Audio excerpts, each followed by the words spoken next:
construction worker was killed when the building he was working on along V Street partially collapsed.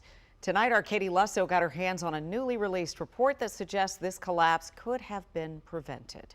As you can see, there's fencing up and what appear to be ripped stop work orders. But tonight we are getting more insight into what went wrong leading up to this deadly partial collapse. Just after 10 a.m. on December 23rd, 36-year-old Edgar Cifuentes was killed. He was part of the crew doing construction on this building along V Street when a wall collapsed. We truly believe there was a lot of negligence behind that, and we just want to know what happened. That was his cousin in December. 6 months later, a new report from the Department of Buildings gives insight into what went wrong, detailing over-excavation, a lack of proper shoring and monitoring, to poor communication between the contractor and engineer. That's where he was trapped. Krishna Kumar has walked this block so many times before, including the week of the collapse. And I had noticed that these guys are working on this building using an excavator.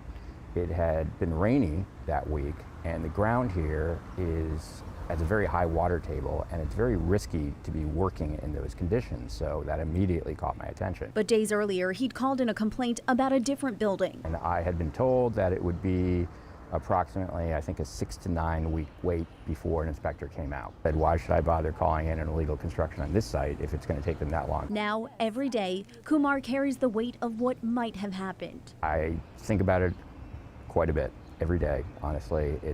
I certainly wish I had made that phone call. And has now made it his mission to speak up and demand accountability. No, I think that they had the ability to properly review this beforehand, and for whatever reason, that wasn't done. According to the report, to prevent similar incidents in the future, the DOB has vowed to conduct more oversight inspections across the district. To date, they write they've performed 34 field inspections since the day this collapsed. Kumar says he and a growing list of others will continue to speak up.